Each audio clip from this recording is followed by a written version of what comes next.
Health Wednesday is proudly brought to you by Anusol. Health Wednesday. It is a Health Wednesday, and I've been saying to Alex and Oza the whole of this week, my nose just won't stop running. And I'm not sick. I'm not coughing. I don't have a funny voice. I don't have anything happening in my chest, but my nose just won't stop running. So, Ncebekazi Dlamini, the pressure is on you to make my nose stop running. Otherwise, what are we doing here?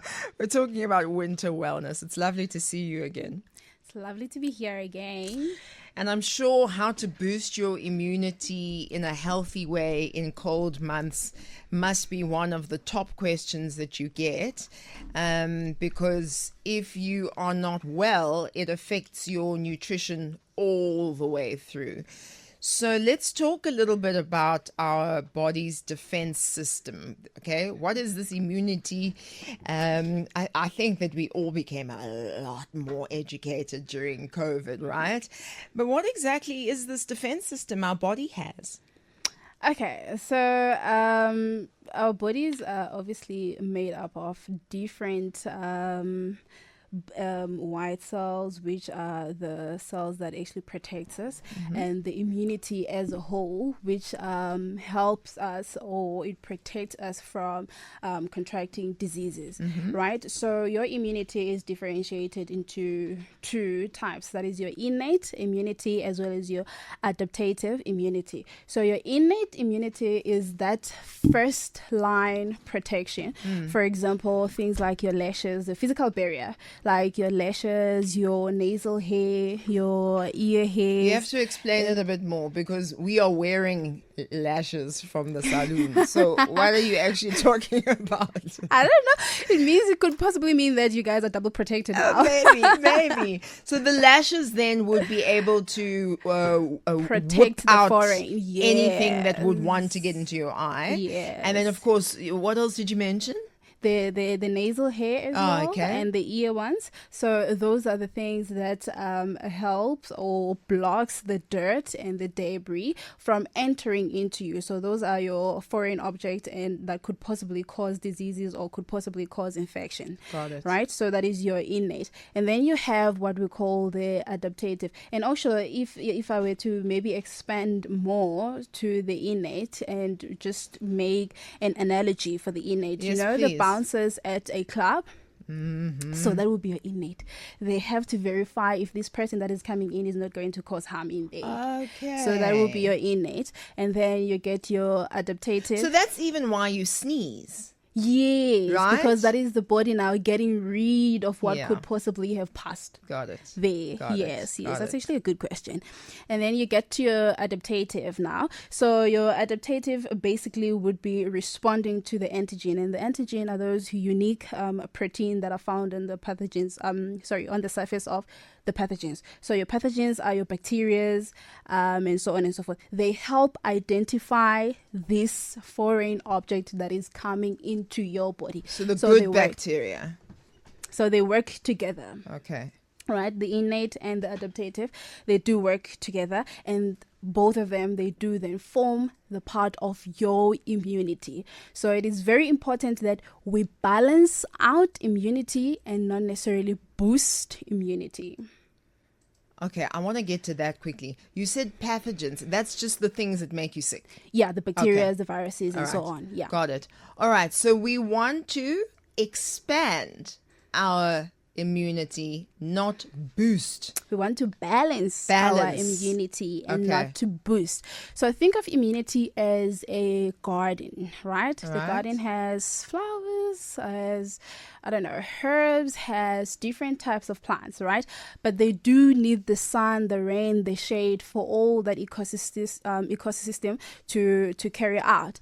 But now, if, for example, you lack the sun in there, you're not now going to necessarily say, all right, let me just boost it with vitamin D, because then that is going to help maybe with the vitamin D deficiency. But what about the everything else that is needed in the ecosystem to carry out its activities, right? So that's what we mean when we say we don't necessarily boost, but you do balance it out. So you need all the shade, the rain, and the sun all together for the garden to thrive. So basically you're saying,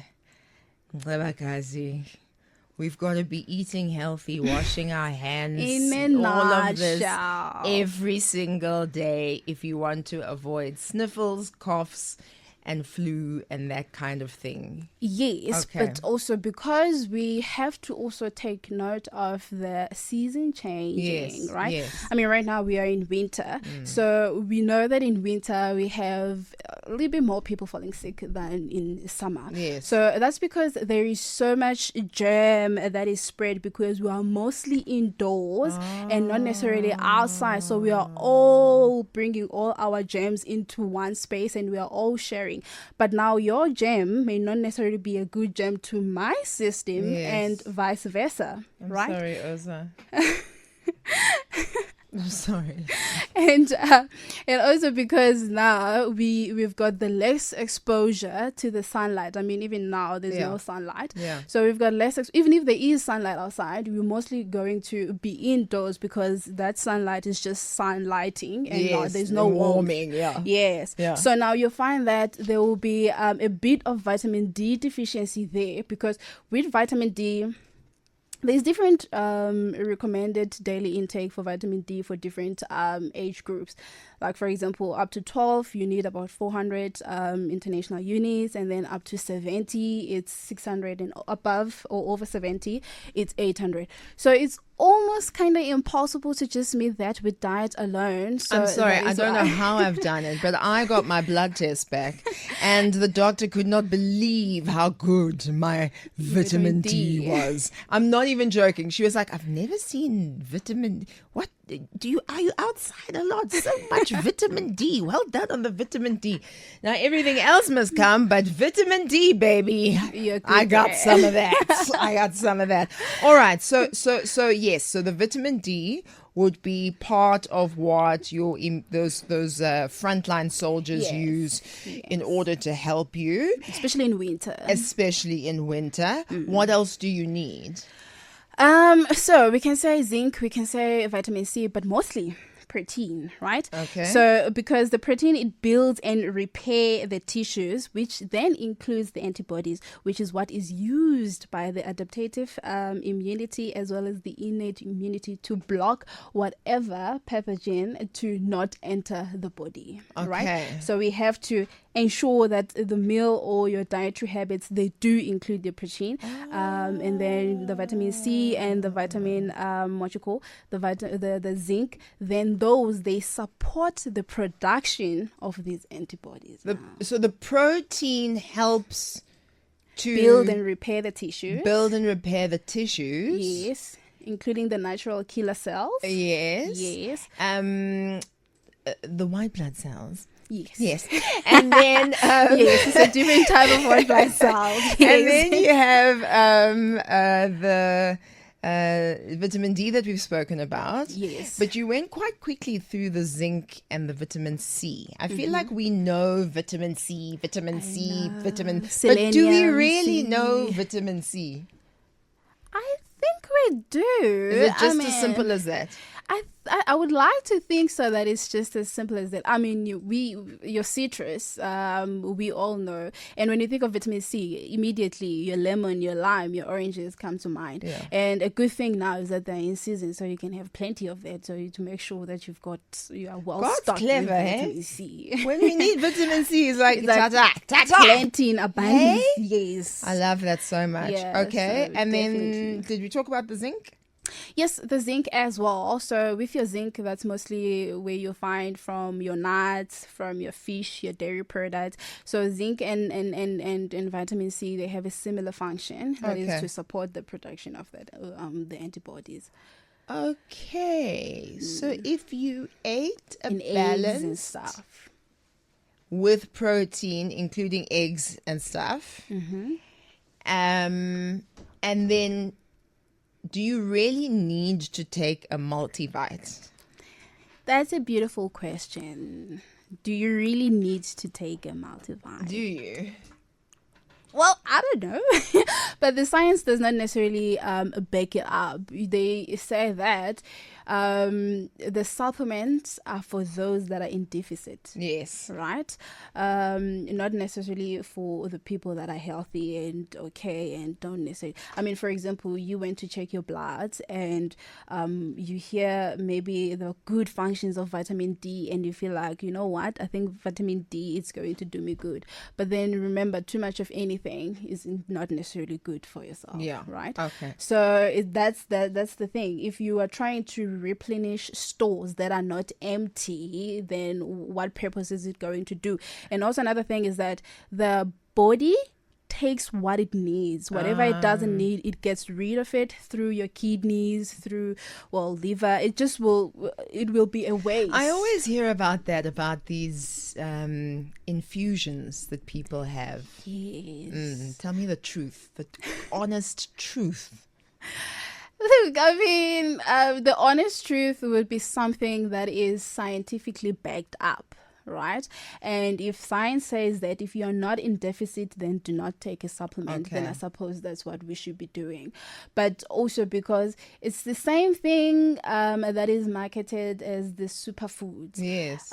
So, for example, with the superfood, you'll go to an aisle at any supermarket and then there's that superfood aisle and you see, for example, frozen berries and it's written superfood. And then you have to think to yourself like, I mean, frozen berries, what's the difference between these berries and the berries that I can buy and then freeze at home? But now... So you're buying fresh berries and freezing at home? You buy fresh berries and you freeze at home because you're still going to get about the same amount of vitamin C from those berries. For example, if it's 100 grams, then that's enough vitamin C that you can get, which is half a cup. So you're saying don't fall for the marketing. You can buy fresh and freeze yourself. Yes. But berries are superfoods. Yeah, but what is superfood? I'm asking you. No. Because superfood is... It comes in the middle of the night with a cape. And it helps you. Yes, but what I'm trying to say is it's just one of those I don't want to, but marketing gimmicks to say that the certain food is more important than the other. But then again, we go back to your recommended daily intake. So I feel like because of lack of knowledge that people may have, so when you don't have the knowledge, you will literally receive everything that everybody tells you and you will believe it. So if I am saying to you, you need about 600 IU of vitamin D, and I'm telling you that you can get it from a handful of nuts and maybe 2 eggs a day, and then you decide that no, I actually need a supplement. So what's the difference? Because they're both vitamin D, and should you have more of that, then it's going to be You're just excessive amount. Out, really. Yes. Okay, so let's talk about for a grown adult. Mm-hmm. I don't know what the scientific number of weight is for a grown adult versus a child, because I think the little ones are coming home with all sorts of sniffles, and they love to cough in your face, and so what would a good amount of, for example, like you were saying, the nuts for vitamin C for an adult be and for a kid? So that's what we will have to work out, because even though you are a kid, but kids don't necessarily have the same physique. Yeah. So there's one that is super tiny, there's one that is medium, there is one that is big. So then that is calculated according to the weight of a child to see, okay, you need about this amount of vitamin D or you need about this amount of vitamin C. But overall, I don't know about maybe other professions, but I don't know if you necessarily calculate how much vitamin C a person needs. Is that so? Because then you'll always just think that, okay, if I am creating a balanced meal plan, then I'm expecting that vitamin C to be also covered. Yeah. Unless otherwise, then you need extra or special attention for this vitamin C. So then chop up an orange. I hear strawberries also are high in vitamin C. Yes. I've heard that. Mm-hmm. All your berries. Your berries. The berries. Yes. All the berries. Yeah, all the berries. And then in a later meal, maybe make something with egg and chicken strips. And then you've got your protein covered. Yes. You'll need a vegetable in there somewhere. Yes. That's And a vegetable correct. with zinc. Isn't it spinach? Does spinach have Why zinc? did I hear about that? Was I Possible. being marketed to? Maybe. Oh, possible. But I do know that it is actually a good veg. It's a good one. Yeah, it's a good veg. Okay, yes. so that's then. Would you say a balanced diet? Or do I need to add more to these plates? It's a balanced diet, but if you have, like I said, a deficit, then we can add more. For sure. Yeah, for sure. But definitely a balanced diet. So there's what we usually use to like educate people. We call it a plate model. Yes. So basically, a plate model is half of your plate should always be fruits and vegetables, and then your other half you have it further into two halves. That will be your protein and your carbs. So, and we always prefer the complex carbs, meaning the carbs that will stay in your body a little bit longer than your simple carbs. So, and then in the middle there's a center, a very small center, and that is for fat. So we always just say that, okay, should you get to a point where you are exhausted of following a meal plan, then always know that this plate model is there to guide you, and I don't need to tell you what to eat, but just always know that there's different types of groups and you have to eat them in this amount. Always very fascinating to me, and we speak often outside of the studio afterwards about, just learning how to eat, learning how to put your plate together, learning how much you actually need versus listening to your body, how it responds to the food. Yeah. Slowing down when you're eating. And then the intake of water, which I'm sure we'll talk about a lot. Yeah, all of those aspects are very empowering. I find a diet very disempowering. No, I can't do it. I can't go and weigh 27 kilos. No, I can't. No, that is tedious. Jump off of something. I cannot do it. I just can't do it. Please don't ask me to do it. I'm not doing it. But if I have a sense of, the plate looks like this, then you have a sense of what you should do, and it gives you a little bit more freedom. We're speaking to clinical dietitian Ngabakazi Dlamini. I want you to tell me all of the myths and the marketing that has happened in your life. You've been told XYZ is a superfood, or make sure this winter you add whatever the food is. It's going to make sure that you never get sick ever again. Talk to me. 0861987000. After this, your 2:30 Power Headlines.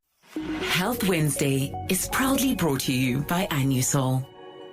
Speak up. Call the Power Line on 0861 987 000. I know at this time, many of you, if it's safe to do so, you can put your hand up to vote in the poll because you had a cup of lemon ginger honey. Ooh. And you were so proud of yourself, babes. You were like, you're not going to help me, lemon ginger honey.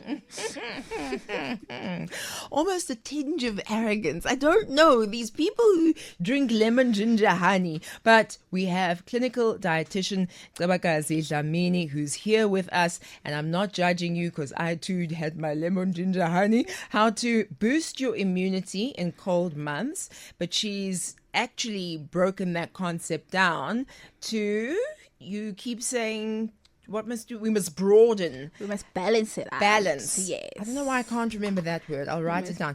Balance your immunity yes. during the cold months. Throughout, but more especially the cold months. Absolutely. Yes. Okay. And we've talked about where the germs come in and what the inside, but outside, everything's trying to do to help you. Yes. Right. So let's get into, maybe just for a laugh, talk to me about this lemon ginger honey concoction. Are we on the right track?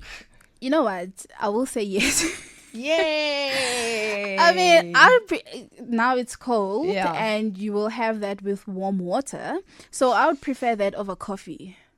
It's definitely beneficial over coffee. So instead of drinking coffee and then you say, you know what, I'm just going to go for the lemon ginger honey remedy. Amazing. It's definitely better because then it has so many nutrients that are actually beneficial for your immune system, and compared to coffee, which will just dehydrate you. And definitely. It also comes with the antioxidants, the ginger, so it's definitely better. But I do know that people will drink it or sometimes can use it as a weight loss. There, I'm not so sure about it. I've never heard it as a weight loss. Yeah, it's like what, cucumber water as well. People No, we just don't need to give recipes for weight loss. This is not where we're going in this show. But lemon ginger honey for your immunity, that's a better way to go. Yeah, it's a better option. Okay, yes. We've kind of covered superfoods and what the heck a superfood actually is. But are there others that work better at this time? So, if you, instead of reaching for a supplement, reach for this fruit or this vegetable or this meal instead. I know that sometimes you will find chia seeds on those superfoods aisle. So diet is not something that is like an umbrella for everyone. Yes. Just one blanket for all. So it's not. We can't say that. So there are people that maybe, say for example, you suffer from appetite, like loss of appetite, and now you do need fiber, and fiber, you need about 25 to 30 grams of fiber per day for the bowel movement and for good bowel movement. And really, if you just take chia seeds, I think 2 teaspoons gives you about 5 grams, if I'm not mistaken. So if you take up that in the morning and you take another one later in the day, then you've got about 10-11 grams of fiber in those very, very, very small amounts. So you didn't have to eat everything so that you can get the fiber. I'm not advocating or promoting that you don't eat and you just eat chia seeds, but I'm just saying, in the event that you maybe suffer from loss of appetite, then those are the things, the channels that you can take shortcut. I mean, I also think if you have somebody who is admitted to hospital and has low appetite, these are some of the things that we can try to do to get them some nutrients at least. Definitely. Okay, very, very good. All right, immune depleting habits, things that people do every day that they don't realize they are weakening their defense against illness. Skipping meals. Skipping meals is on top of the list, but also it's not only skipping meals. A lack of sleep, number 2. Hydrating, not hydrating enough. Yes. Number 3. Cheers, and then alcohol consumption, smoking, those are other things that do contribute in weakening your immunity. And what else? It's the stress. So stress is something that is inevitable. Unfortunately, we cannot control stress, but it is very important to have coping mechanisms for the stress, because when you are constantly stressed out, then your body will release what we call the cortisol. The cortisol is what is going to again disrupt your immunity, because it's going to suppress the production of the antibodies. So we have to find a way to cope with stress, and if you cannot avoid the stress. How do you cope with the stress? So you can socialize with friends, you can meditate, you can go to gym. It does wonders. You can go to gym. So speak to your loved one. Yes, I am. Before you had a goal the last time we spoke. Maybe we spoke about it off air, but you've been consistent. Yes, I'm trying. I'm not 100% there, but I'm trying to go back. So we can say maybe 70%. Good for you. Yeah. So yeah, gym, yoga, meditating, trying to interact with your loved ones regularly. So those are the things that can help reduce the stress. Can I tell you what I love? I love a steam room. I love a steam room. And then at some point I'm steaming. And then at some point I think, is this the best breeding ground for germs? Because it's wet and it's hot. So you're sitting with people you don't know. I don't know what germs you got from Germany. And then I've got the germ. That is actually so true. Then that's I have to leave. Way to pass. Yeah. That's actually another way. I've never really thought about it, but that's actually another way to breed germs, and especially those that thrive in hot temperatures. Yes. Which you imagine are all of the worst hojas you can imagine. And you are coming from gym where you were touching surfaces. God. So now it's just that combustion of all the germs. I love a steam room, but as soon as that thought comes, then I know it's time to leave the steam room. I feel like it's so suffocative. Is it? It's not for you. No. Yeah. But I mean, either you're a steam person or you're a sauna person or you're not, or you swim. And it's so lovely if you're able to find the thing that you love. Yeah, definitely. And then do the thing that you love. Yeah. That makes me feel like I'm living a luxurious life. Yeah. To be in a steam room. I don't know why. And I mean, again, it boils down to learning what your body enjoys. Yes. And go with that. Don't go with what other people are saying. I like that because how do we learn what our bodies enjoy? And I'll tell you the circumstance. Young Leba, you're at the kitchen table or wherever you ate, dining room table, and mama or auntie or nkhono, it makes the food, and you're literally told, this is what you're going to eat for dinner. Full stop, the end. And also, you must finish everything that's on your plate. Oh, yes. Or you don't leave the table. Yeah, exactly. So, I mean, is this something that we start to do and reach into ourselves when we're a little bit older and have more autonomy? Or even at that, how do those two concepts work together? You know, it's funny you ask that question because you'll find that a lot of people, there's what we call now poverty food. And you're like, what on earth is poverty food? It's the food that they used to eat back then when they didn't have a lot. So now those are the food that they hate, And chances are if people were not exposed to those kind of foods and those kinds of, the environment, then maybe they would receive that kind of food a little bit better. So definitely the environment is a factor into determining if you like the food or you like something or you don't. But I had this thing that I don't like beans. I don't care how you make beans. Okay. I don't care the kind of beans that you're going to give me, but I don't like them, and that's because my sister just does not like beans. So I saw that she doesn't eat beans, she doesn't like beans, and so I thought, okay, beans is actually not a cool thing to eat, and therefore I also don't like it. And it has been like that since forever. Wow. Yeah. I mean, have you tasted a bean? I don't want beans, no. That's so fascinating. It doesn't matter how, and it gets to a point where, you know what, I know the benefits of the beans, but it's fine. I don't want beans.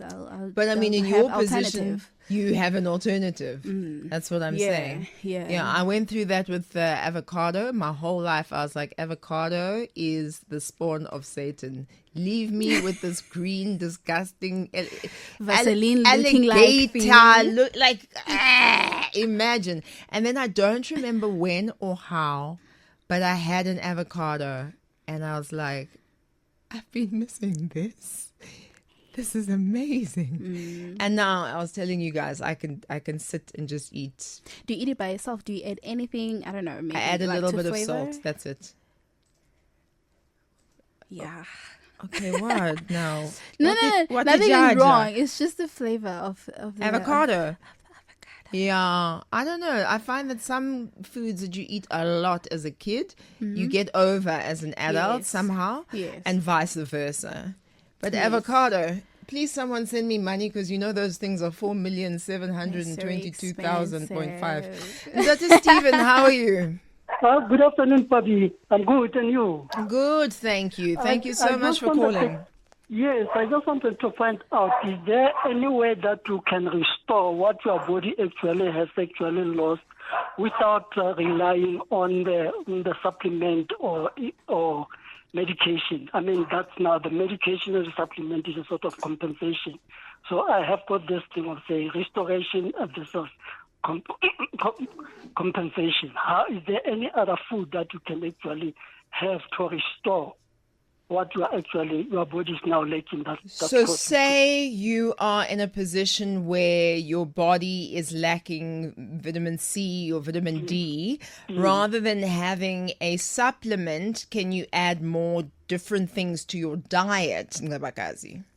Oh, yes, because then you don't necessarily get a certain nutrient from a single food groups. So what you then can do is you can reach out maybe to other groups and then you'll find that like, for example, the example that we made with zinc, you don't only find it from dairy products, but you also do find it from nuts, from fish, from eggs. So if you don't necessarily like the nuts, then you can always reach to your eggs, or if you don't like the eggs, then you can always have the fish, the shellfish. So yeah, there's always a way. There's always alternatives. There is, and I wonder how you feel in a position like yours, where you've studied for years and years and years, and then we come to you and say, ChatGPT told me that I need to I was Googling, and Google says that I must do this. I mean, how much truth are we getting on there? We can say that it can act as a guidance, but we cannot necessarily rely on it as a reliable source for whatever that you would be Googling at the time, or whatever that you are searching for at the time.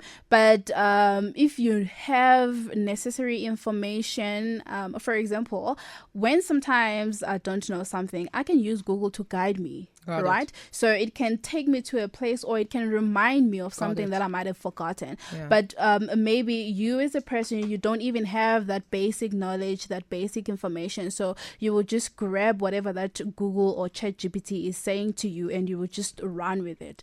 So I wouldn't say it's always wrong, but I would also not say that it's always correct. Okay. All right. I've got a question this afternoon.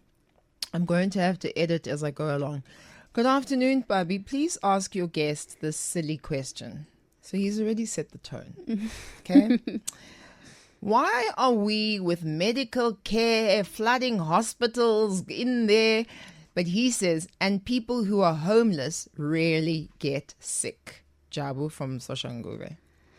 But could it be that people who are homeless don't have a choice but to sit there? That's why it seems as though they are not flooding the hospital. But best believe, people who are homeless, they do really get sick. And if you were to go to public hospitals, that's where you would actually find them. Yeah. But they do get sick, especially in these harsh weather conditions. You are most likely do find them because of the respiratory issues. So they definitely do find them. I mean, they definitely do get sick, and they definitely do go to the hospital, because sometimes, you know, when a homeless person is just lying there on the road and you'll be like, that's the usual, but chances are they're sick. That's why they're sleeping there. They can't move, they can't hustle for the day, they can't anything. Yeah, until maybe an ambulance just come by and then it picks them up to the hospital. What a horror. What an absolute horror. So I know you were being silly with that question, but you know, my question to you also is, how many homeless people have you spoken to? Like, or are you in that business of helping people out? Because how do you know? That's a very strange one. I always wondered how doctors don't get so sick all the time, because everyone's coming into your office sneezing. The tissues are out. Yo. But remember how the immunity works. Remember remember the bouncer? Yeah. When it verifies the people that comes in, we can say that it reads the tags, right? So if I'm reading this tag, my immunity already processes the name of that person. right, that is going in there. And then if now Pabi comes in tomorrow, when Neba had come in today, and they have different names, but then the following week, people of the similar names, they come in, the body is going to remember them. Right. Could it be that maybe the immunity they have built... I was going to say, does it build it? Yes, it does remember. Those processes that are always happening, it does remember. But sometimes, obviously, it may forget. That is why you can get flu, even though you can be a doctor or any other. Feels like a failure. Fix yourself. You're a doctor, man. I'm just joking. Yeah, but I mean, you cannot control. You can't control the exposures. Yeah. You can only control them to a certain extent. Let's have a listen to this voice note. Hi, Pabi. Hi. Great show as usual. Thank you, lovey. I actually wanted your guest to touch on supplementing for women above 35 plus. I think it's very, very crucial for us to get there because, our diet strictly has to change, and then we have to supplement just to get our perimenopausal stages kind of sorted out. Yeah. Just a thought. Maybe she could elaborate that for us. I absolutely love and appreciate that you asked that question, because we will talk for hours about puberty and when you get your period, and that's important. And then we'll talk for hours about pregnancy and after, very important. But no one talks about perimenopause. Menopause we talk about, but perimenopause hits you like a wrecking ball, and then you're nuts. Suddenly you can't remember your words. Suddenly you're scared to drive your car. You're like, what is happening to my life? And those supplements for hormones have changed my life. I know that for sure. But is this supplementation food-wise that we can also go to if we're in perimenopause? If there is a supplement for something, there is a food for that particular something, right? Because where are we deriving it from? What do we know the components of this certain food? So if there's a supplement for it, there is food for it. But you find that sometimes you struggle, because then it means you have to eat too much of this, and now having to eat the same food over and over again can become tedious. So that's where also the supplements get into the picture. So definitely menopause, you definitely can take supplements. If you can't take enough food, like for example zinc is also part of it if I'm not mistaken, then you definitely can take the supplements. I mean, we probably have to have a whole, I don't know, another health segment for a perimenopause on its own, because it's quite broad. Okay. Yeah. All right. So you're sticking to your healthy diet as much as you can, but do we maybe need to add more grains, for example, or add more fats, for example? Okay, so the fat, especially because fat is actually very important for regulating your hormones, right? But also you must be careful, because there's different types of fat. There's good fat and then there's also bad fat. And I do know that we are more exposed to the bad fats, such as the saturated fats. So it's always very important. Again, I'm going to take you back to the basics, right? It's always very important to go back to your basics. And I'm not saying that bad fat is not allowed, because you're actually allowed 7%. In how long? So 7% of your total fat intake on a daily, that can be saturated fat. Is that one chicken licking hot wing, or is it half of it?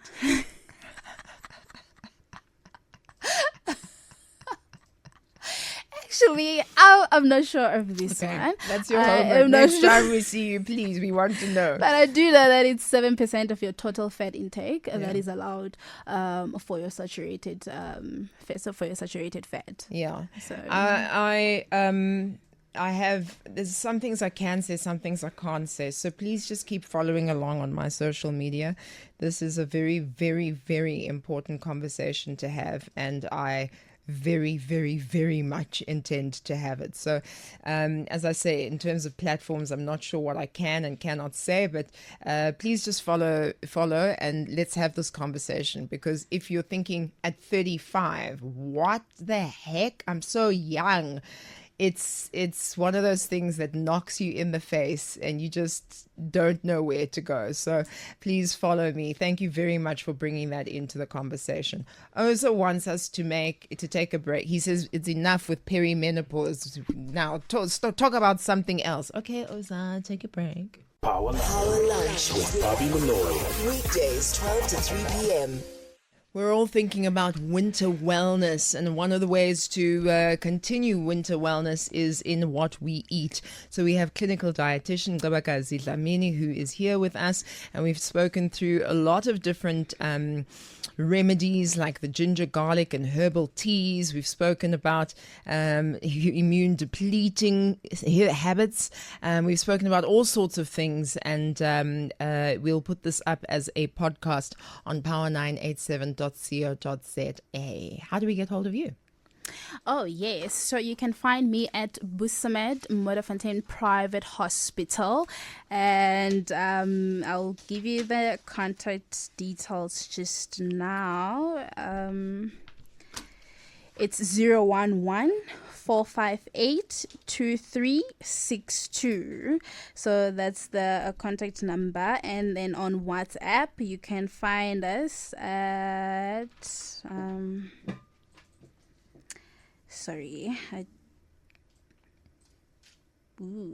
it's 075-273-7816, or you can find us on TikTok, social media. You can find us on TikTok.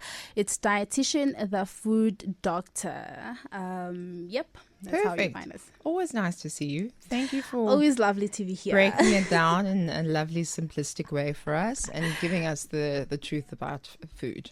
Thank you for having me. As for you, Tsepiso on Twitter, X, whatever you want to call it. You want me to stand up and defend avocado? Okay, I will. Our avos are for facials and eye masks. And hair. What a waste of food. You know when they say food shortages, it's because of you guys putting avocado in your hair. Eat avocado, it's good for you. Okay. Tapelo says, I'm eating nuts every day, not salted. So that's very good for them as well. So make sure that you take a listen to this podcast and get all the information that you need. God bless.